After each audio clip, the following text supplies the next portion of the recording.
Okay, chapter 5. A perfumed saint displays his wonders. To everything there is a season, and a time to every purpose under the heaven. Here's a footnote from Ecclesiastes, chapter 3, verse 1. I did not have this wisdom of Solomon to comfort me. I gazed searchingly about me on any excursion from home for the face of my destined guru, but my path did not cross him until the completion of my high school studies.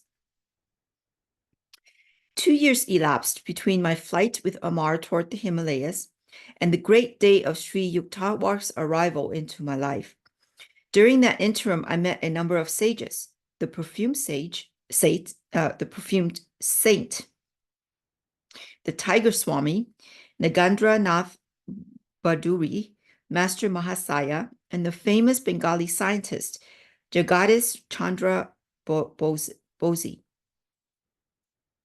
My encounter with the perfume saint had two preambles, one harmonious and the other humorous.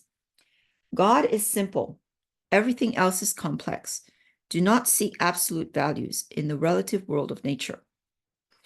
These philosophical finalities gently entered my ear as I stood silently before a temple image of Kali. Here's a footnote. Kali represents the eternal principle of nature.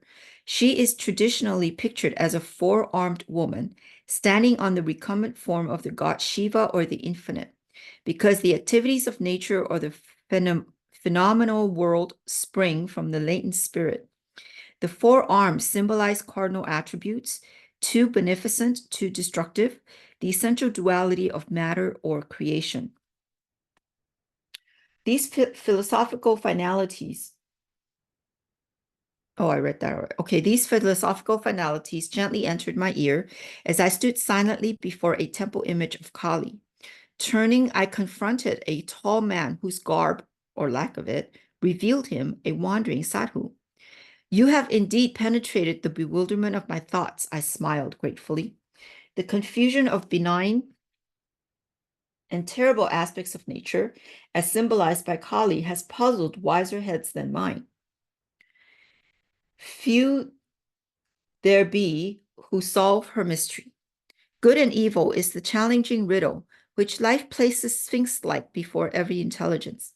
Attempting no solution, most men pay forfeit with their lives, penalty now even as in the days of Thebes. Here and there, a towering lonely figure never cries defeat. From the maya of duality, he plucks the cleaveness of truth of unity. And here's a footnote, cosmic illusion, literally the measurer. Maya is the magical power in creation by which limitations and divisions are apparently present in the immeasurable and inseparable. Emerson wrote the following poem about Maya, which is spelled Maya, M-A-I-A. Illusion works impenetrable, weaving webs innumerable. Her gay pictures never fail, crowd each other, veil on veil. Charmer who will be believed by man who thirsts to be deceived. You speak with conviction, sir. I have long exercised an honest introspection, the exquisitely painful approach to wisdom. Self-scrutiny, relentless observance of one's thoughts is a stark and shattering experience. It pulverizes the stoutest ego, but the true self-analysis mathematically operates to produce seers. The way of self-expression, individual acknowledgments, results in egotists, sure of the right to the private interpretations of God and the universe. Truth humbly retires, no doubt, before such arrogant originality. I was enjoying the conversation, enjoying the discussion. Man can understand no eternal verity until he has freed himself from pretensions. The human mind, bare to a century slime, is teeming with the repulsive life of countless world delusions. Struggles of the battlefield pale into insignificance here. When man first contends with inner enemies, no mortal foes these to be overcome by a harrowing array of might, omnipresent, unresting, pursuing man even in sleep, subtly equipped with miasmic weapons. These soldiers of ignorant lusts seek to slay us all.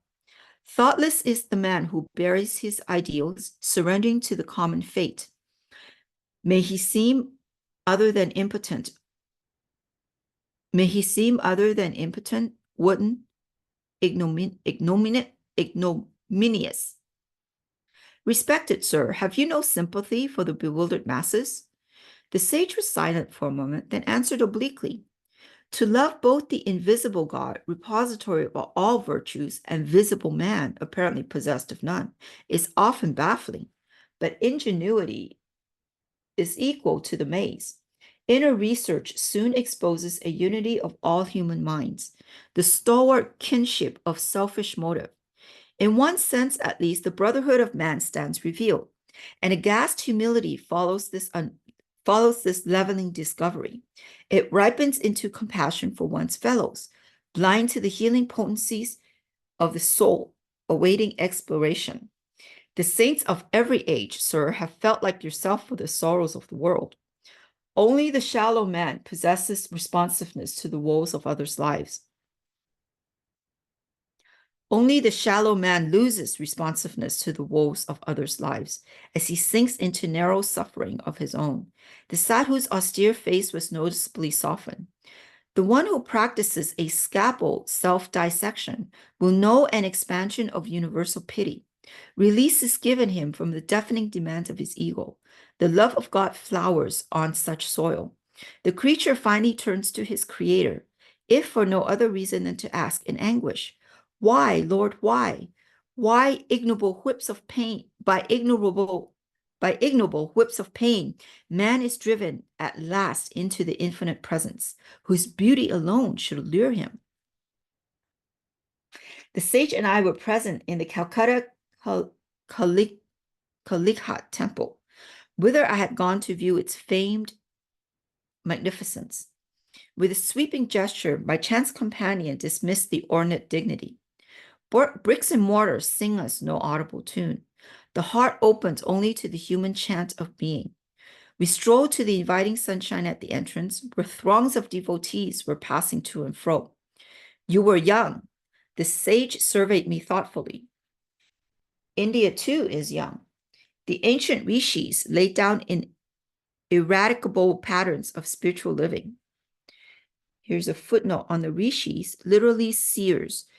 The rishis were the authors of the Vedas in an indeterminable antiquity.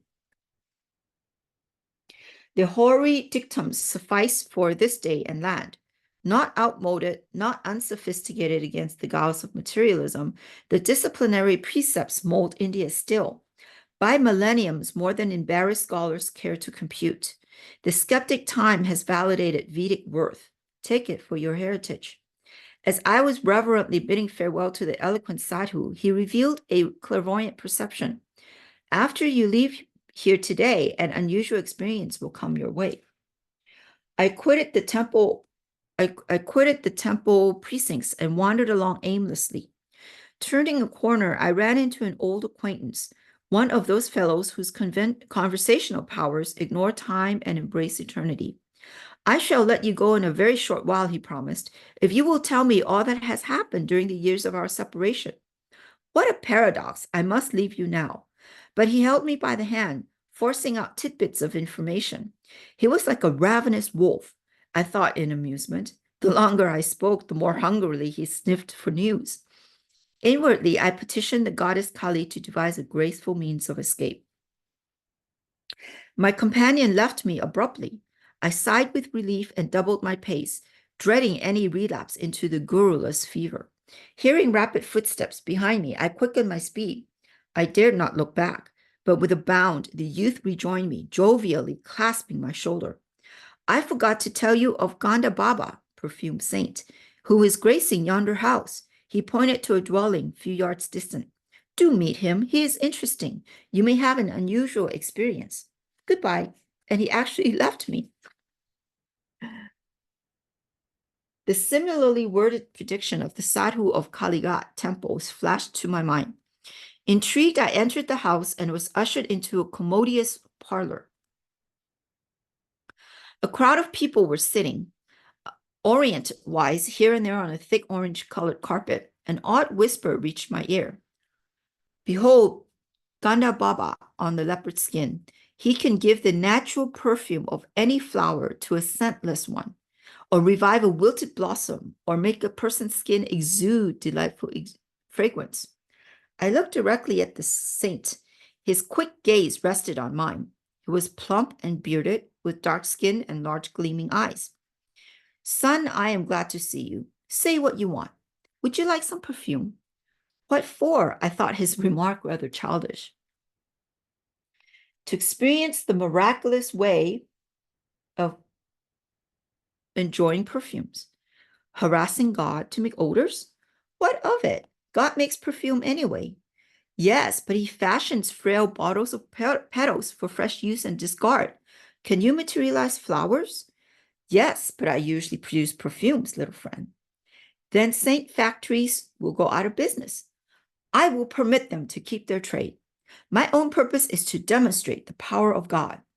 Sir, is it necessary to prove God? Isn't he performing miracles in everything, everywhere? Yes, but we too should manifest some of his infinite creative variety. How long did it take to master your art? 12 years. For manufacturing scents by astral means, it seems, my honored saint, you have been wasting a dozen years of fragrances for which you can obtain with a few rupees from a florist shop. Perfumes fade with flowers. Perfumes fade with death. Why should I desire that which pleases the body only? Mr. Philosopher, you please my mind. Now, stretch forth your right hand. He made a gesture of blessing. I was a few feet away from Ganda Baba. No one else was near enough to contact my body. I extended my hand, which the yogi did not touch. What perfume do you want? Rose. Be it so. To my great surprise, the charming fragrance of rose was wafted strongly from the center of my palm. I smilingly took a large, white, scentless flower from a nearby vase. Can this odorless blossom be permeated with jasmine? Jasmine? Be it so. A jasmine fragrance instantly shot from the petals. I thanked the wanted worker and seated myself by one of his students.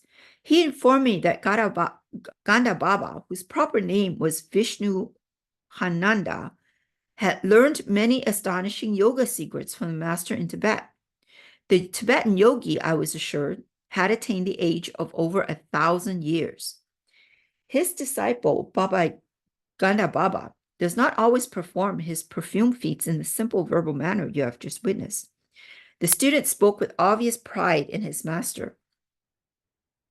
His procedure differs widely to accord with diversity in temperaments. He is marvelous. Many members of the Calcutta intelligentsia are among his followers. I inwardly resolved not to add myself to their number. A guru too literally marvelous was not to my liking. With polite thanks to Gaga Baba, I departed. Sauntering home, I reflected on the 3 varied encounters the day had brought forth. My sister Uma met me as I entered the door. You are getting quite stylish using perfumes. Without a word, I motioned her to smell my hand. What an attractive rose fragrance. It is unusually strong. Thinking it was strongly unusual, I silently placed the astrally scented blossom under her nostrils. Oh, I love jasmine, she seized the flower. A ludicrous bafflement passed over her face as she repeatedly sniffed the odor of jasmine from a type of flowers she well knew to be scentless. Her reactions disarmed my suspicion that Ganda Baba might have induced me to an autosuggestive state whereby I alone could detect the fragrances. Later, I learned from a friend, Alakananda, that the perfume saint had a power which I wish were possessed by the starving millions of the world. I was present with 100 other guests at Ganda Baba's home in Bardwan, Alakananda told me. It was a gala occasion. Because the yogi was reputed to have the power of extracting objects out of thin air, I laughingly requested him to materialize some out-of-season tangerines. Immediately, the luchis that had been served on all the banana leaf plates became puffed up. Here's a note on luchis, which is a flat, round Indian bread.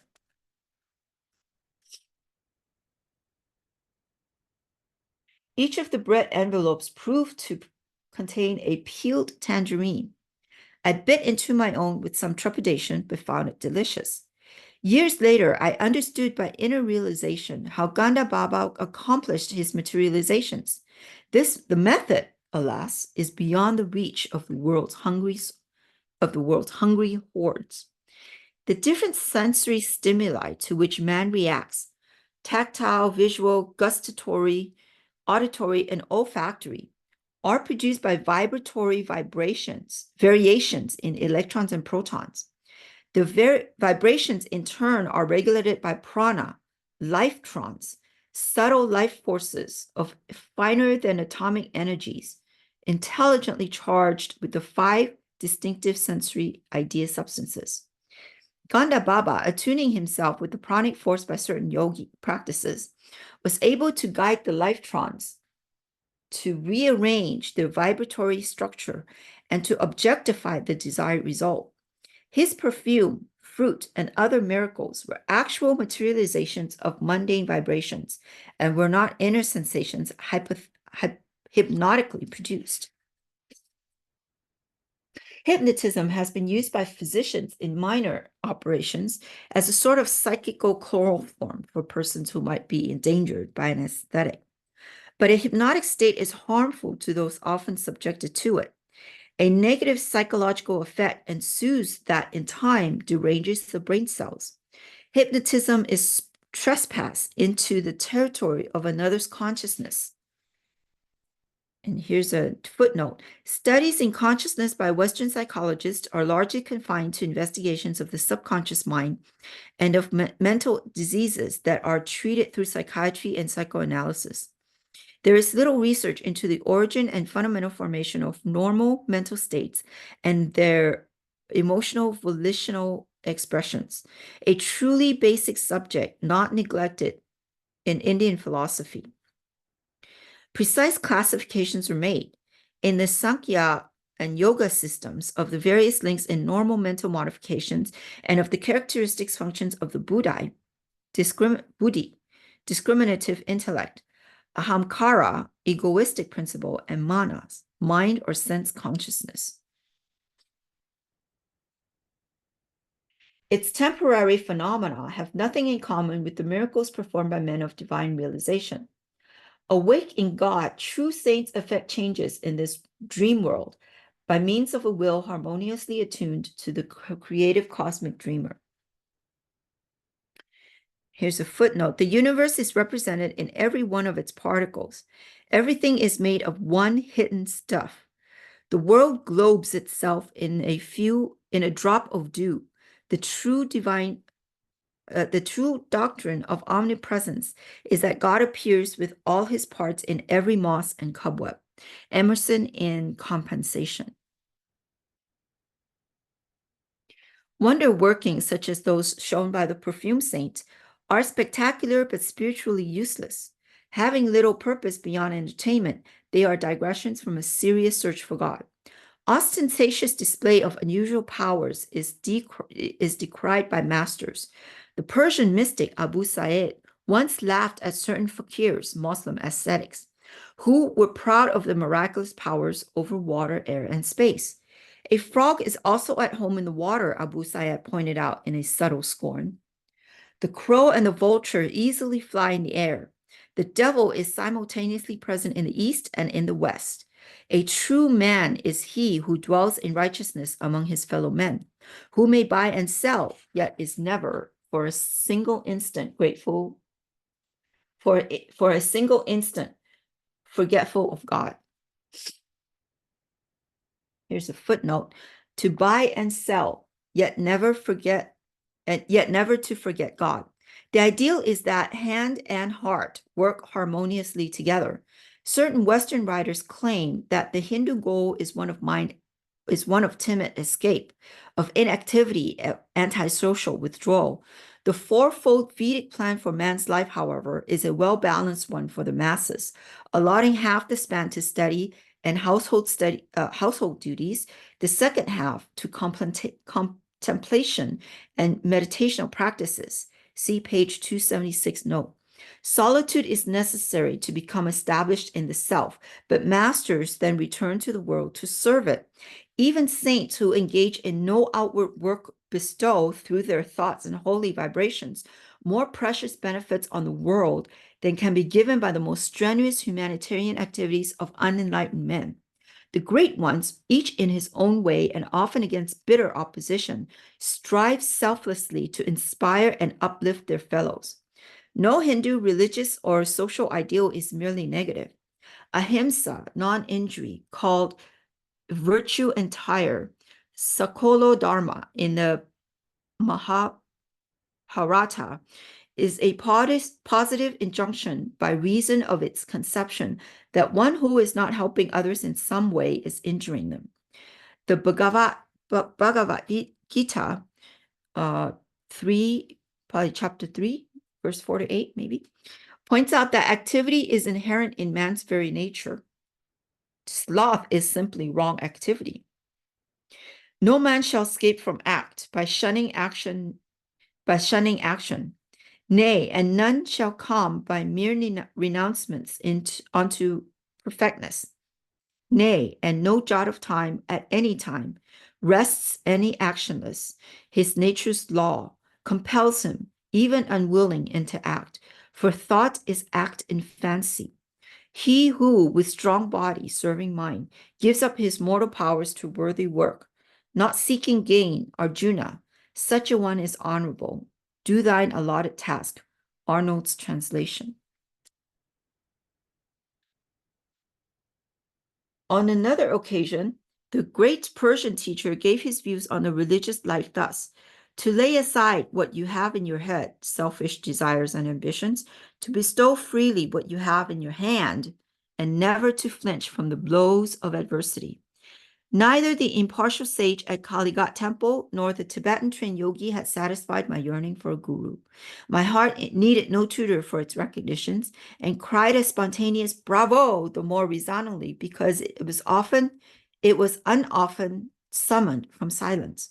When I finally met my master, my sublimely of example alone, he taught me the measure of a true man.